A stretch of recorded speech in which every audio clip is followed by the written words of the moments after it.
मैं इस दावे से कहता हूं, मैं फिरोज खान, कि जब तक के इस ब्रह्मांड में एक भी हिंदू रहेगा और हिंदुत्व रहेगी, रामायण और महाभारत रहेंगे। और अगर रामायण और महाभारत रहे तो राम जी, कृष्ण जी और अर्जुन अवश्य रहेंगे, अवश्य रहेंगे। उनके प्यार की वजह से 367 फिल्म्स किया हूं और अभी और कर रहा हूं। मेरा बेटा जो है उसका नाम है जिब्रान खान, जिसने कभी खुशी कभी गम में वो शाहरुख खान का बेटा बना था। जी जी जी। और लंदन में उसको जन गण मन गाना था, जहाँ सब खड़े हो जाते हैं। जी जी जी।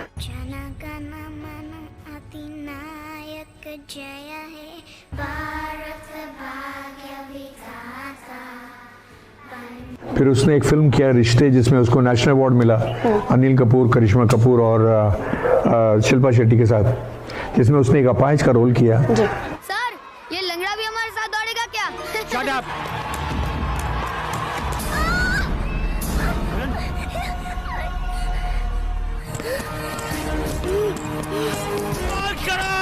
Come on!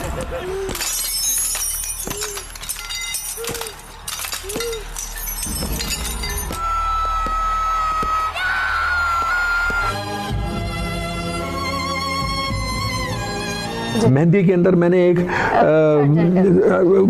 हाँ वो किसको कहते हैं ना, वो जी जी जी जी वो वाला रोल किया। तो चलो निकलो, भागो। और बनने में अभी बीच में बोलते हैं, मगर आप उन्हें कुछ नहीं डांटते। हाँ नहीं डांटता, इसलिए कि वो मर्द है। तू मर्द है क्या? महाभारत मिलने के बाद काम नहीं था। महाभारत करने के बाद हाँ, जिंदगी का सुधार इतना अच्छा हुआ है कि कैसे लोगों से पेश आना, कैसे बात करना, कैसे लोगों के साथ अच्छे रहना।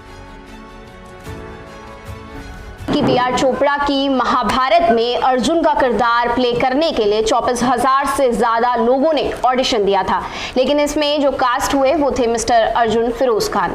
सर, बहुत बहुत स्वागत है आपका हमारे इस कार्यक्रम में। सवालों का सिलसिला शुरू करते हैं। सबसे पहले मैं आपसे ये जानना चाहूंगी कि आपने 100 से ज्यादा फिल्में की जिनमें आपने विलन का रोल अदा किया, तो महाभारत में आप बिल्कुल एक अलग ही किरदार में नजर आए। तो ये विलन से अर्जुन बनने तक का सफर कैसे तय हुआ? पहली बात तो आपके चैनल के तमाम सुनने वालों को इस कुंतीपुत्र अर्जुन का प्रणाम। फिरोज खान की तरफ से आदाब। और ये एक बात आपको रेक्टिफाई कर दूं, मैं 100 फिल्मों में काम नहीं किया हूँ जी। मैंने 367 फिल्म्स किया हूँ। और ये ट्रांजेक्शन जो हुआ है विलन बनने का, तो मेरा मेरी बिगिनिंग हुई है वो नासिर हुसैन साहब की फिल्म थी मंजिल मंजिल। उसमें मुझे हीरो के रोल के लिए साइन किया गया था और मीनाक्षी शेषाद्री हीरोइन थी, लेकिन कोई कारणवश वहाँ वो डिम्पल कपाड़िया और सनी देओल आ गए, तो मुझे विलन का रोल दिया गया। और मुझे उस दिन आभास नहीं था कि विलन क्या होता है, लेकिन दौरे रफ्तार में वो चलता रहा। फिर जिंदगी ने करवट ली, मुझे महाभारत में 23,000 लोगों में से अर्जुन का रोल प्राप्त हुआ, मेरा चयन हुआ। और इस तरह से फिर अर्जुन बना। आज वर्ल्ड में ऊपर वाले ने नाम दिया है, मेरे ऊपर वाले का बड़ा रहम है, मेरी माँ की दुआएं हैं और रफ़ी साहब का बहुत बड़ा हाथ है मेरे इस उरूज पर आने तक। लेकिन ये होता है ना कि महाभारत मिलने के बाद काम नहीं था जी। 6 महीने हो गए थे, कोई काम नहीं दे रहा था। मुझे याद है मैं सुभाष घाई जी के यहाँ गया था, तो सुभाष घाई जी ने बोला, अरे यार आप इतने तगड़े एक्टर हैं, लेकिन वो होता क्या है कि बहुत ओवर एक्सपोज हो गए। ये तो शाहरुख खान जिसको दुनिया जानती है, उसने ये मिथ को तोड़ा। टेलीविजन का एक्टर उसने साबित कर दिया कि एक्टिंग का कोई मापदंड नहीं होता है, कोई क्षेत्र नहीं होता है। एक्टर सिर्फ एक्टर होता है, और अगर अच्छा एक्टर है तो वो कहीं भी रख दो, वो अपना रंग दिखा देगा। और शाहरुख खान की वो पहली सीरियल आई थी, क्या नाम भी याद नहीं मुझे, तो खैर वहाँ से फिर वो जो निकले हैं, तो आज वो सुपर डुपर स्टार है वो।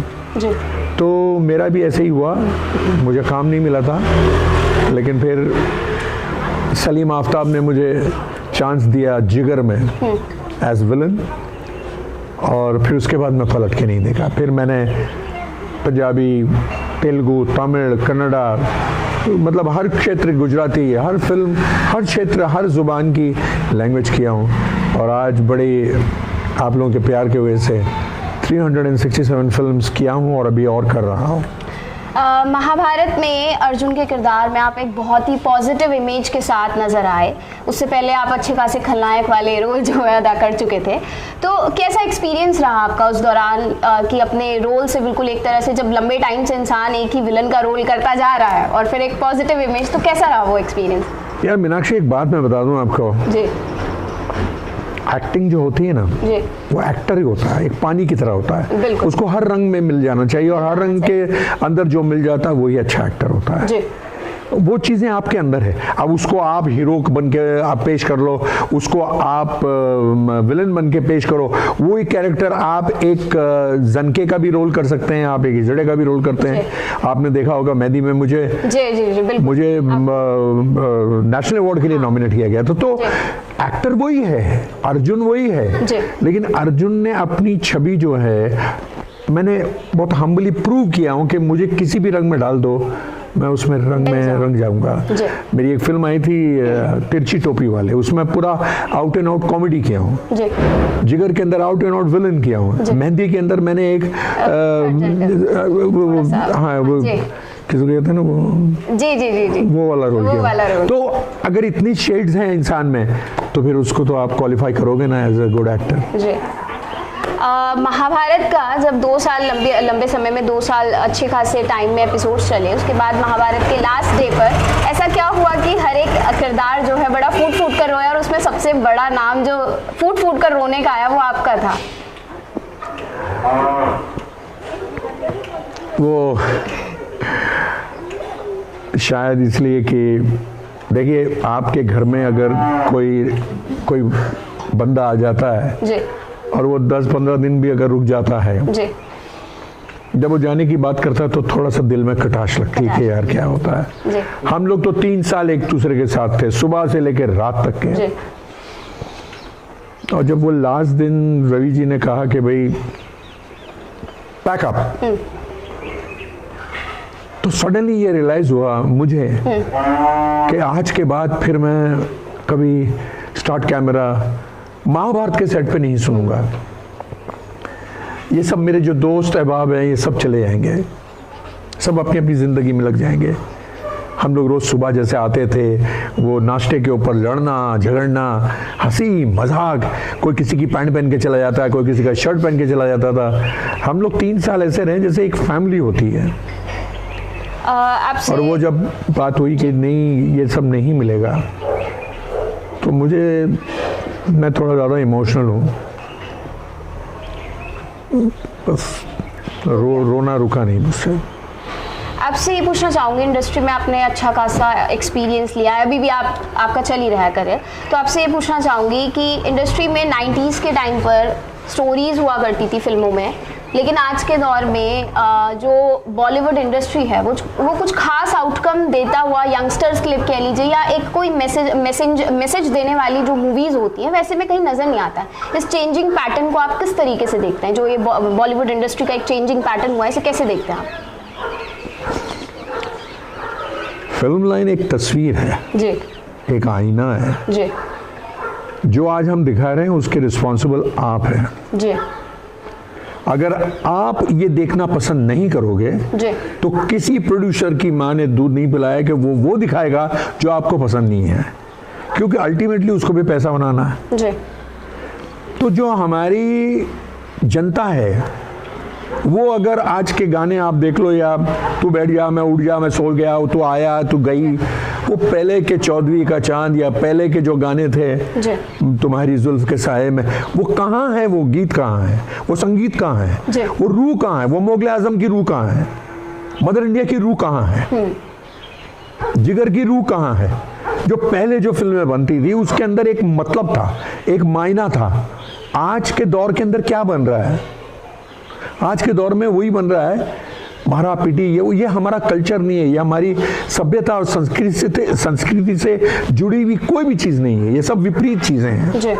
लेकिन अब जनता पसंद करती हैं। अब आज के दौर के अंदर जो चलता है वही प्रोड्यूसर बन के बनाता है, वो बनाता है क्योंकि उसको भी तो अपना घर चलाना है भाई, समझे। वो अब बीच के अंदर वो एक राशि फिल्म की फिल्म आई थी, हम आपके हैं कौन, समथिंग लाइक दैट, कितनी चली वो फिल्म जी। घरेलू बेस्ड फिल्में अगर होती है जो हमारी आम जिंदगी के अंदर चलती है वो चलेगी ही चलेगी। पहले की आप पिक्चर देख लीजिए, घराना देख लीजिए, आप पहले की कोई भी पिक्चर ये देख लीजिए, गाने देख लीजिए, यू नो, वो और आज में बहुत फर्क हो गया है। बस फर्क यही है, और इसका रिस्पॉन्सिबल मैं किसी और को नहीं बोलूँगा, मैं यही बोलूँगा कि आप लोग अपने नज़रिए को बदलें, आप लोग वो चीज़ देखना चाहें जो हमारी सभ्यता और हमारी संस्कृति से जुड़ी हुई चीज़ें हैं, जो हमारी आम मरहला ज़िंदगी के अंदर चलती है।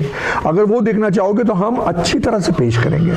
देखिए, हम लोग हॉलीवुड नहीं हैं, हम लोग बॉलीवुड हैं।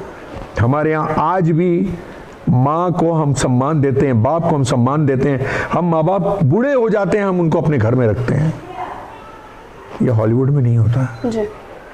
हॉलीवुड में तो 12 साल 13 साल का लड़का होता है, वो घर छोड़ के चला जाता है। हमारे यहाँ तो जब बच्चा 30 साल का भी हो जाता है और वो बोलता है कि मैं बाहर जा रहा हूँ, तो दिल मायूस हो जाता है, क्योंकि ये हमारे सेंटिमेंट्स हैं, ये हमारे इमोशंस हैं। एशिया, चाहे वो हिंदुस्तान हो, पाकिस्तान हो, बांग्लादेश हो, श्रीलंका हो, एशियन लोगों के अंदर की सोच, एशियन लोगों का स्वभाव, एशियन लोगों की जो थिंकिंग है वो बिल्कुल विपरीत है बनिस्बत हमारे वेस्टर्न कल्चर से। तो हम वेस्टर्न कल्चर को क्यों फॉलो कर रहे हैं? हम लोग हमारे कल्चर को क्यों नहीं फॉलो करते हैं? हमारे कल्चर में जो चीज़ें हैं वो कहीं मिलेगी भी नहीं। आज वेस्टर्न वाले हमको फॉलो करते हैं, लेकिन हमारा दुर्भाग्य है कि हम उनकी राह पे चलना चाहते हैं। सवाल ज़रा तीखा है। आपने अभी कहा कि ऑडियंस जो है वो देखना पसंद नहीं करती। मेरा सवाल ये है कि पेंडेमिक के टाइम पे जब महाभारत को 1988 में बनी महाभारत को जब दोबारा से टीवी स्क्रीन पर दिखाया गया, तो उस गैजेट एरा में भी यंगस्टर्स ने अपने मोबाइल फ़ोन को साइड में रखकर जब महाभारत टीवी पर ब्रॉडकास्ट की जा रही थी तो वो बहुत मन से उसको देखते थे। आपके किरदार को भी उन्होंने बहुत पसंद किया उस दौरान। तो फिर हम इसमें कैसे ये क्लेम कर सकते हैं कि आज जो है ऑडियंस वो चीज़ देखना पसंद कर रही है? आपने अपने प्रश्न का उत्तर खुद ही दे दिया, मैं क्या दूंगा।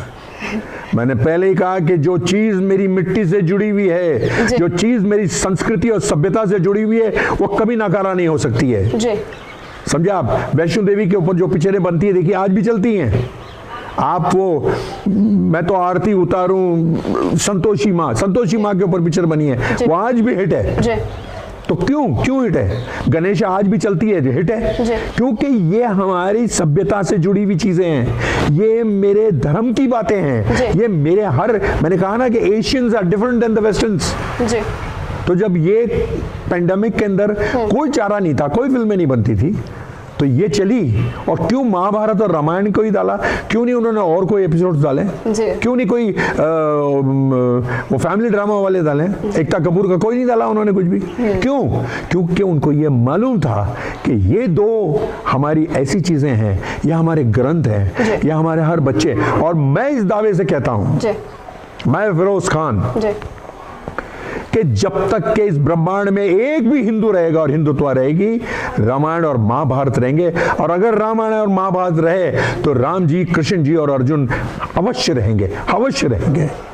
तो आप किस बात की बात कर रही है? बच्चे हो या बड़े हो, ये तो वही देखेंगे ना जो हम दिखाएंगे। लेकिन ये बच्चे, जैसे ही पेंडेमिक खुला तो बच्चे लोगों ने क्या किया? वही पैटर्न वापस अपना लिया। तो ये तो आपकी सोच के ऊपर है, हर पेरेंट्स के सोच पर है कि वो किस तरह से उसको कल्टीवेट करे, किस तरह से उसको उभारे हैं। सी एक बच्चा जब छोटा होता है उसको हम चलना सिखाते हैं, बोलना सिखाते हैं, क ख ड ढ च छ वो सब सिखाते हैं, ABCD सिखाते हैं, वो अपनी माँ के पेट से तो नहीं सीख कर आया है ना। तो अगर हमारी, मैं बार बार बोल रहा हूँ कि अगर मेरी हिंदुस्तान, मेरे एशिया की सभ्यता और संस्कृति कूट कूट कर भरी जाएगी, वो चाहे हिंदू हो, मुसलमान हो, सिख हो, ईसाई हो, सबकी जड़ें ऐसी मिट्टी से जुड़ी हुई हैं। और इस मिट्टी में सिर्फ सभ्यता है, इस मिट्टी में असभ्यता नहीं है, इस मिट्टी के अंदर कहीं वल्गैरिटी नहीं है। आज भी हमारे घर के अंदर अगर कोई अनाज शनाब कोई टीवी पे दिखाई देता है तो हमारी बेटी या बीवी भाग जाती हैं, माँ चली जाती है। तो क्या है वो, what is it? Foreign country में ये नहीं होता है जी। तो मैं यही कहना चाहता हूँ कि ये चीज़ें, ये सोच को बदलें। अगर आप अपनी सोच को बदलोगे तो प्रोड्यूसर डायरेक्टर जब वो भी फिर सोच कर आप कहीं ना कहीं ऑडियंस भी वो रोल प्ले कर देती है, कहीं ना कहीं नहीं, ऑडियंस ही रोल प्ले करती हैं जी। आपसे पूछना चाहूंगी, महाभारत में आपने जो है अर्जुन का किरदार निभाया, कई जगह आपने श्लोक कहे, बहुत अच्छी बातें भी कही जिसे यंगस्टर्स आज भी पसंद करते हैं। श्रीमद् भगवत गीता के वो श्लोक पढ़ने के बाद, अर्जुन का किरदार अदा करने के बाद आपकी लाइफ में कोई ऐसा बहुत बड़ा चेंज आया जो आपने कभी एक्सपेक्ट ना किया हो कि ऐसा भी कुछ हो सकता है? क्या कहा आपने, फिर से कहिए प्लीज, थोड़ा मैं कंफ्यूज हो गया। It's okay. महाभारत में अर्जुन का रोल अदा करने के बाद, भगवत गीता को करीब से जानने के बाद, आपको ऐसा लगा कि कोई ऐसा चेंज आया हो आपकी लाइफ में जो आपने कभी एक्सपेक्ट ही ना किया हो कि ऐसा भी कुछ मेरी लाइफ में चेंज हो जाएगा?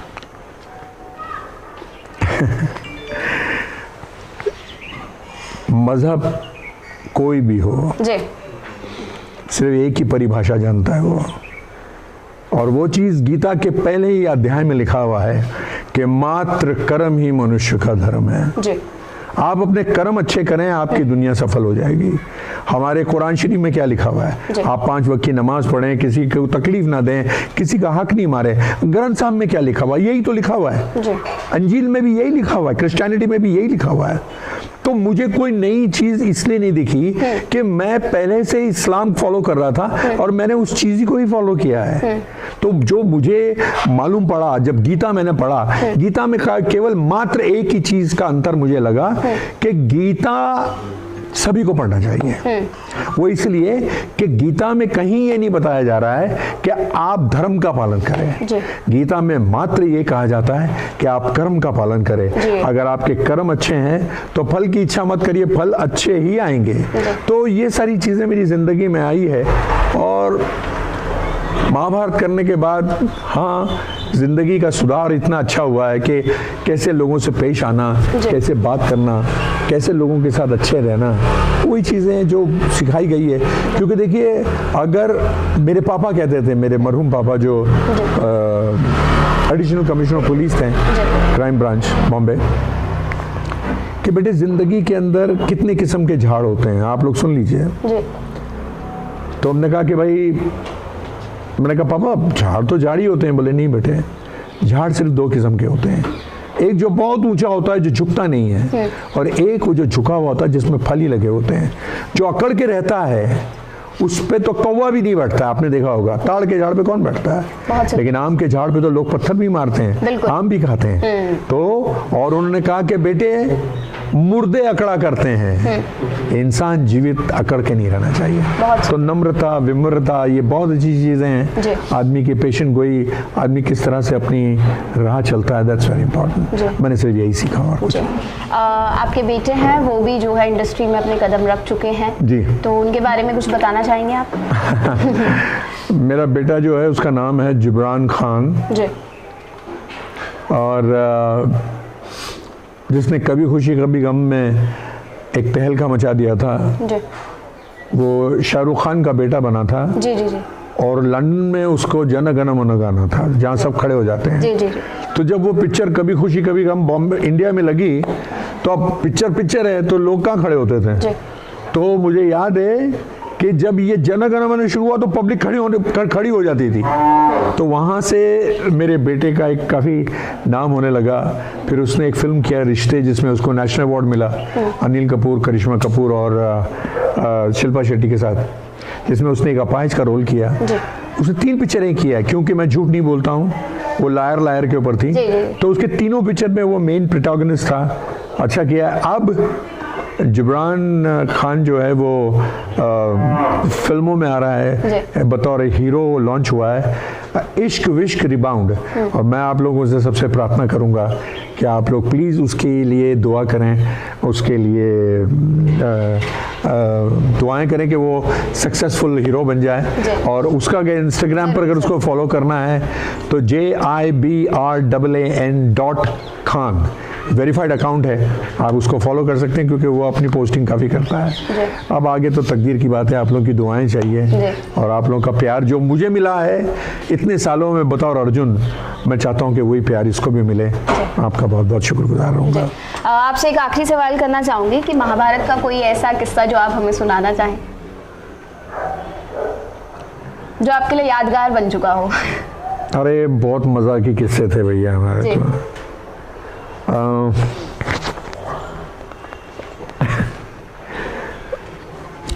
ये किस्सा ऐसा है कि रवि चोपड़ा और मैं, वो मुझे बहुत प्यार करते थे, मैं उनका बड़ा लाडला था जी। तो मैं उनके साथ काफ़ी मजाक मस्करी करा करता था। तो वो क्या है, हर चीज में फाइन कर देते थे। अच्छा। जूता पहन के आओ तो फाइन, अच्छा। साल छींक मारो तो फाइन, अच्छा। कभी थोड़ा सा कर दिया तूने मेरा शॉट खराब किया फाइन। अच्छा। तो यार हम बड़े परेशान थे उससे तो, और सबसे ज्यादा फाइन मैं ही देता था। अच्छा। हाँ, मतलब वो मुझे ढूंढते रहते थे कि कहाँ है तू, कहाँ है? फाइन लेकर फाइन लो। तो एक दिन का वाकया है कि भाई मैं खाना लंच ब्रेक हुआ था जी। तो रवि जी जरा वो क्या कहते हैं उसको, डाइट फूड वगैरह खाते थे। जी। तो 1 मिनट पहले जब उनका खाना वाना आया तो उन्होंने कहा कि तो खाना तो मैं ऐसा देख रहा था तो मैं खाने को देखकर मैंने बोला अरे रे रे रे क्या हाल हो गया है कि गरीब को क्या खाना वाना तो यार, वो क्या सूप वूप था, लकड़ी वकड़ी थी। तो मेरे को गौर से तो देखे, कुछ बोले नहीं क्योंकि वहाँ कोई लोग बैठे हुए थे। अच्छा।